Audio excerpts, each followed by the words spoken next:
జేన్యూస్కి స్వాగతం. ఈరోజు వార్తల్లోని విశేషాలు. సిద్దిపేట జిల్లా హుస్నాబాద్ పట్టణంలో వర్షం కారణంగా జలమయమైన ఇండ్ల షాపులను సందర్శించిన బీజేపీ రాష్ట్ర కార్యవర్గ సభ్యులు కోమటిరెడ్డి రాంగోపాల్ రెడ్డి. హుస్నాబాద్ పట్టణ కేంద్రంలో బీజేపీ హుస్నాబాద్ పట్టణ అధ్యక్షుడు దొడ్డి శ్రీనివాస్ ఆధ్వర్యంలో 4 రోజులుగా కురుస్తున్న వర్షాల కారణంగా హుస్నాబాద్ పట్టణంలో పలు కాలనీలు, పంట పొలాల్ని, ఇండ్లను, షాపులను సందర్శించడం జరిగింది. ఈ సందర్భంగా బీజేపీ రాష్ట్ర కార్యవర్గ సభ్యులు కోమటిరెడ్డి రాంగోపాల్ రెడ్డి మాట్లాడుతూ, గత 4 రోజులుగా కురుస్తున్న వర్షాల కారణంగా హుస్నాబాద్ పట్టణంలో పలు కూడళ్ల, షాపులు, కాలనీలో పూర్తిగా వరద నీటితో ఎన్నికైన పరిస్థితి నెలకొందని, ప్రధాన కూడళ్లలో ఎన్నడూ లేని విధంగా మోకాళ్లలో నీళ్లు నిల్వ ఉండడం దురదృష్టకరమని, నష్టపోయిన రైతులను, ఇల్లు కోల్పోయిన నిరుపేదల్ని రాష్ట్ర ప్రభుత్వం వెంటనే ఆదుకుని తక్షణ సహాయక చర్యలు చేపట్టాలని డిమాండ్ చేశారు. ఈ కార్యక్రమంలో assembly co convener Janagama Venugopalarao, Husnabad మండల అధ్యక్షులు వెలదండి రాజేంద్ర ప్రసాద్, హుస్నాబాద్ పట్టణ ప్రధాన కార్యదర్శులు తగరం లక్ష్మణ్, రాయకుంట చందు, పట్టణ ఉపాధ్యక్షులు తోటం సమ్మయ్య, సీనియర్ నాయకులు చిట్టి గోపాల్ రెడ్డి, గుత్తికొండ విద్యాసాగర్, వెలదండి సంతోష్, బీజేవైఎం జిల్లా అధికార ప్రతినిధి పేదోట భూశంకర్, ఎస్సీ మోర్చా పట్టణ అధ్యక్షులు కొంకటి కిషోర్, పట్టణ అధికార ప్రతినిధి నారోజు నరేష్, బీజేవైఎం పట్టణం ప్రధాన కార్యదర్శి ఎరోదు సాయికృష్ణ, బూతు అధ్యక్షులు గణేష్, చెన్నవేణి రవీందర్ తదితరులు పాల్గొన్నారు.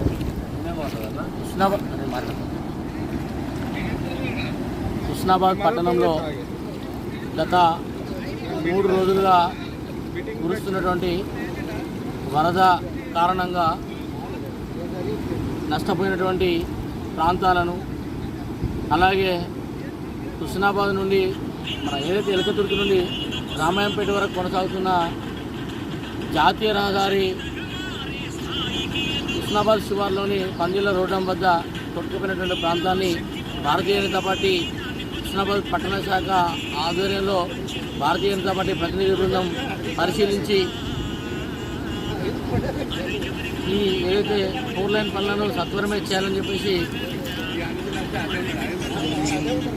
ఏదైతే ఏజెన్సీకి సూచించడం జరుగుతుంది. అలాగే హుస్నాబాద్ పట్టణంలో చాలా ఏరియాల్లో చాలామంది నీళ్లు రావడం వల్ల నిరాశ్రయులు, వాళ్ళను వెంటనే ఆదుకొని హుస్నాబాద్ పట్టణానికి నీళ్లు రాకుండా డైవర్షన్ కోసం ఏదైతే స్థానిక మంత్రి గత 2-3 రోజుల క్రితం నిర్ణయం తీసుకున్నారో దాన్ని వెంటనే యుద్ధ ప్రాతిపదికన చేపట్టి హుస్నాబాద్ పట్టణ ప్రజలకు వరద నీటి కష్టాలను నివారించాలని చెప్పి భారతీయ జనతా పార్టీ హుస్నాబాద్ పట్టణ శాఖ డిమాండ్ చేస్తూ ఉన్నది.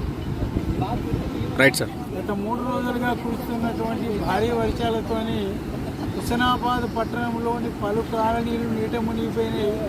గతంలో ఉన్నటువంటి కుంటలు, అదేవిధంగా పరివాహక ప్రాంతాలలో నివాసాలు, గృహాలు ఉండడం వల్ల అవన్నీ కూడా బాగా పొలంలో ఉండడం వల్ల నీళ్ళన్నీ చేరి కాలనీ వాసులు చాలా ఇబ్బంది పడుతున్నారు. అదేవిధంగా చాలా ఇళ్ళ వాళ్ళు నిరాశ్రయులైపోయినారు. అదేవిధంగా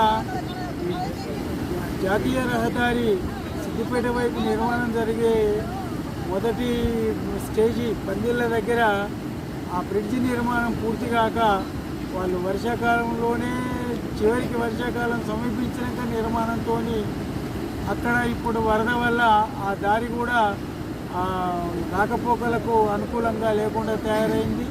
కాబట్టి ఈ సమస్యలన్నింటినీ వెంటనే స్థానిక మంత్రి గారు, స్థానిక ఎమ్మెల్యే గారు అయినటువంటి మంత్రి గారు, అదేవిధంగా పట్టణంలో మున్సిపాలిటీ వాళ్ళు ఈ సమస్యల్ని యుద్ధ ప్రాతిపదికన పరిష్కరించాలని భారతీయ జనతా పార్టీ కోరుతుంది. రైట్.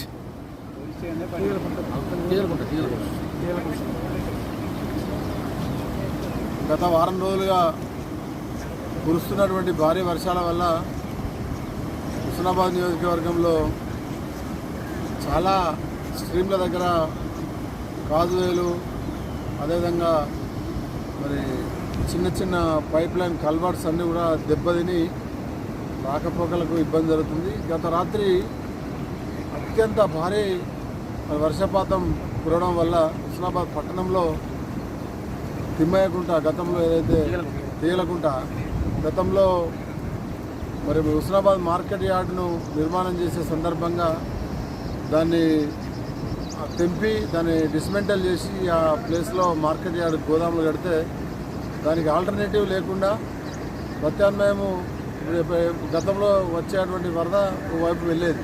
ఇవి అట్లా కాకుండా అది మొత్తంగా హుస్నాబాద్ పట్టణంలోకి ప్రధానంగా పైన ఉన్నటువంటి వాడల్లోకి వచ్చి 3-4 వాడలలో మరి జలమయమై ఇళ్ళ నీళ్ళు వచ్చి షట్టర్లు మునిగిపోయేటువంటి తీవ్రమైన వరద వచ్చింది. ఆ నేపథ్యంలో బస్ స్టాండ్ అంతా కూడా మరి మునిగిపోయింది, పోలీస్ స్టేషన్ కూడా మునిగిపోయింది. ఈ రకంగా అంటే ఒక వరదను స్టెబిలైజ్ చేసేటువంటి వ్యవస్థ లేకుండా అస్తవ్యస్తంగా ఇష్టం వచ్చినట్టు మరి నిర్మాణాలు కానీ ఆ నాలాల ఆక్రమణ జరిగిందనేది స్పష్టంగా అర్థమవుతుంది. పటేల్ కుంట పోలీస్ స్టేషన్ వల్ల పూర్తిగా నీటిమయం, మరి నీళ్ళలో మోకాల్లోతు అంతకంటే ఎక్కువ నీళ్ళలో మునిగిపోయినటువంటి పరిస్థితి కనబడుతుంది. అందులో మళ్ళీ ఇప్పుడు కొత్తగా ఈ నేషనల్ హైవే ఏదైతే రామాయంపేట ఎలకతుర్తి ఈ రోడ్డు పని నిర్లక్ష్యం కారణం కూడా సైడ్ రైల్లో పూర్తి కానందువల్ల అక్కడక్కడ నీళ్ళన్నీ కూడా రోడ్డు మీదనే వచ్చి రోడ్డు కూడా దిగిపోయినటువంటి పరిస్థితి. బట్ ఏదైనా ఈ పందిళ్ళ బ్రిడ్జి ఇది ఎప్పుడో మొదలు పెట్టాల్సింది. దీన్ని నాంచి దాని మీదకి పోవడం వల్ల రాకపోకలకు అంతరాయం కలిగింది. ఏదేమైనా ప్రకృతి విలయతాండవం చేస్తుంది. ప్రకృతిని ఎవరు కూడా ఆపేటువంటి శక్తి ఎవరికి కూడా లేదు. కానీ ప్రకృతికి అనుకూలంగా మనం నిర్మాణాలు చేసుకుంటే ఈ విపత్తు వచ్చేది కాదు, ఇటువంటి ప్రమాదం జరిగేది కాదు. కాబట్టి ఏదేమైనా ఇప్పటికైనా మరి రాష్ట్ర మంత్రివర్యులు పొన్నం ప్రభాకర్ గారు హుస్నాబాద్ నియోజకవర్గాన్ని ప్రాతినిధ్యం మరి ఎమ్మెల్యేగా ఉన్నారు. హైడ్రా గురించి వారు చాలా విషయాలు చెప్తా ఉన్నారు.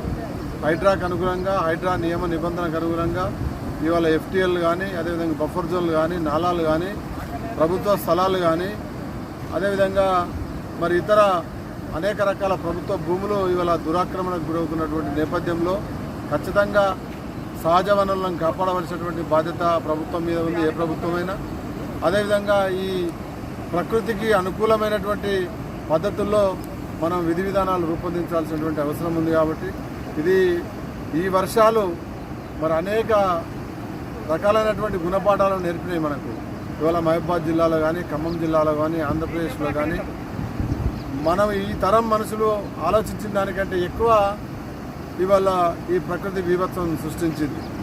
తెలంగాణలో మరి రియల్ ఎస్టేట్ పోయింది, ఆంధ్రాలో అమరావతిలో రియల్ ఎస్టేట్ బ్రహ్మాండంగా పెరుగుతున్నటువంటి దశలో ఇవాళ అమరావతి మునిగిపోయింది. మనం కళ్ళారా చూసినాం. ఖమ్మంలో, మహబూబాద్ జిల్లాలో రైల్వే ట్రాక్లు కొట్టుకుపోవడం, ఇదంతా కూడా అసహజమైనటువంటి నిర్మాణాల వల్ల ఇబ్బందులు జరుగుతున్నాయి. కాబట్టి ఈ ప్రభుత్వం ఇప్పటికైనా ఇటువంటి అవాంఛనీయ సంఘటనలు, వరదలు, ప్రకృతి వైపరీత్యాల నుంచి కాపాడే విధంగా మరి అభివృద్ధికి డిజైన్ చేయాలని భారతీయ జనతా పార్టీ డిమాండ్ చేస్తుంది.